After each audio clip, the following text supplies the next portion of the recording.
In this lecture, we are going to discuss 6 most important surface landmarks of the pectoral region, in which we will discuss the clavicles, jugular notch, sternal angle, epigastric fossa, nipple, and the mid-clavicular line. So let's get started.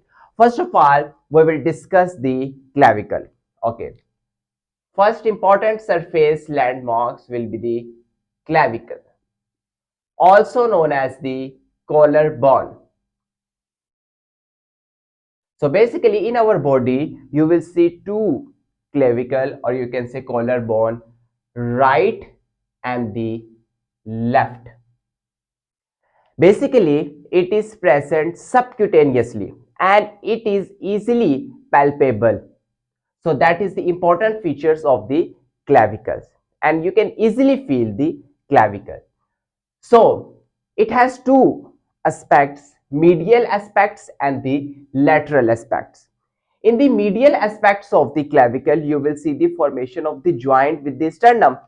So basically, here is the clavicle, and at the center you will see the presence of the sternum bone.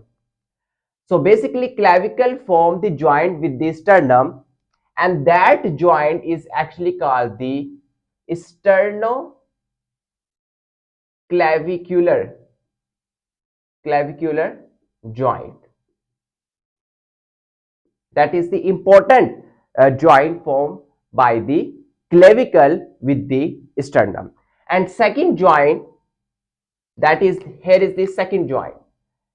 So second joint of the clavicle with the acromion process. Here is the acromion process of the scapula bone.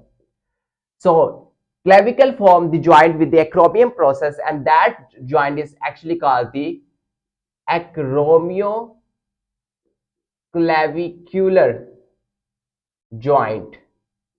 So these are the two most important joints, and these joints also palpable.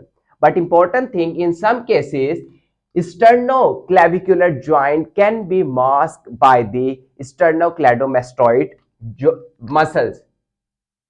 Sternocleidomastoid muscles can mask the sternoclavicular joint. Okay, that is the important thing which you have to remember about the clavicle.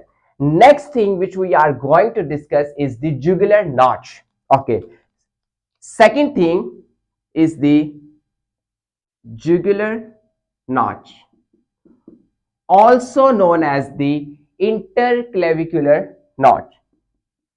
Interclavicular notch.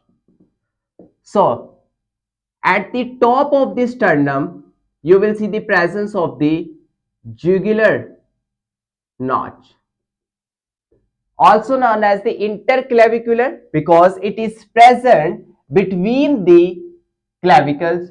So we called it interclavicular notch, and it has another name, that is the suprasternal notch. That is also called the suprasternal notch, because it is present at the top of the sternum. So that's why we call it suprasternal notch, and it can also be easily palpable. Okay, that is the important thing. And next we are going to discuss third thing, that is the sternal angle. Before we discuss the sternal angle, we should know the component of the sternum. So basically, central bone is the sternum, and it has three components. First component is actually called the manubrium. That is the important component of the sternum bone. Next component is actually the body of the sternum. And last component, here is the last component, that is actually the xiphoid process. So basically three component: manubrium, body, and the xiphoid. In between the manubrium and the body of the sternum, there is an angle, and that angle is called the sternal angle, or you can say angle of Lois. So sternal angle is present this way. This is actually called the sternal angle, or you can say angle of Lois. It is actually 5 centimeter below the jugular node. It means that there is 5 centimeter distance between the jugular notch and the sternal angle. And this is the angle where you see the manubriosternal joint. Okay, that is the point where you can see the manubriosternal joint also at that position. An important thing which you have to remember, that at the sternal angle you will see the joining of the second intercostal cartilage. Okay, basically you will see the 12 pairs of the rib, and ribs do not directly attach to the sternum. It first of all attached to the cartilage. So basically here is the first rib, second, third, fourth, fifth, sixth, seventh, eighth, 9 and 10. Here are basically the 10 ribs that first of all attach to the cartilage, intercostal cartilage, then it will join to the sternum, and the last 11 and the 12th rib are actually free. They do not attach to the sternum. That's why these are basically the floating ribs. So basically at the second ribs you will see rib first of all attached to the intercostal cartilage. Here are basically the region of the cartilage, and after that second rib, or you can say second intercostal cartilage, will attach to the sternal angle. That is the important point where you can easily detect the second intercostal cartilage, or you can say second rib. That is the important thing which you have to remember about the sternal angle. And third is the epigastric fossa. Epigastric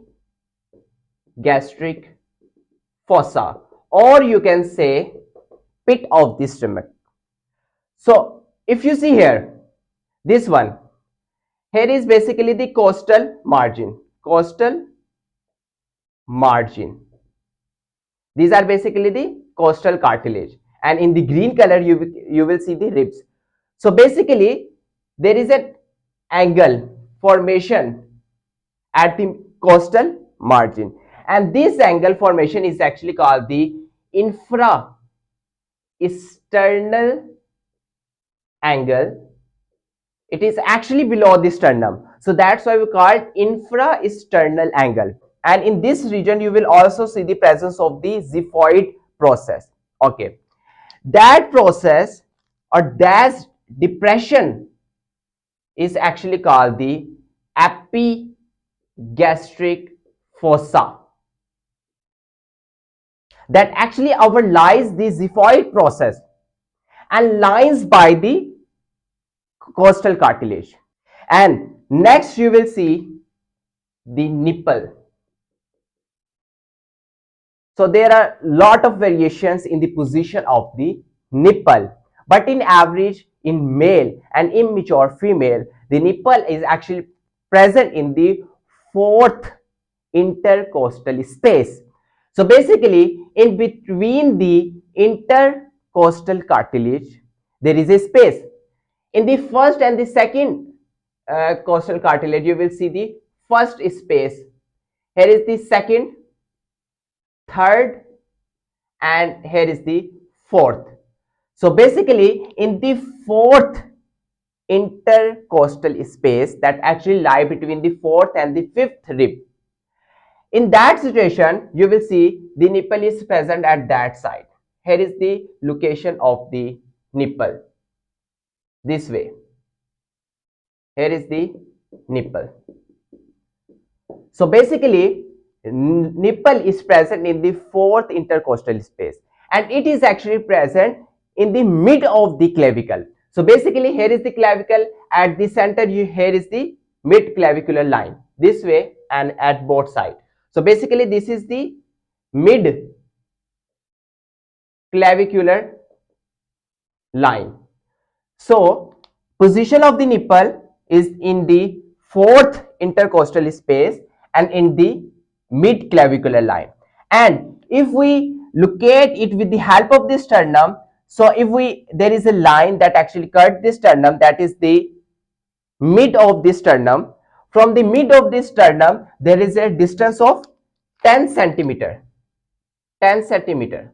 So that is the average position of the nipple in the male and the immature female. But that position can vary from person to person. Okay. And last important thing is the mid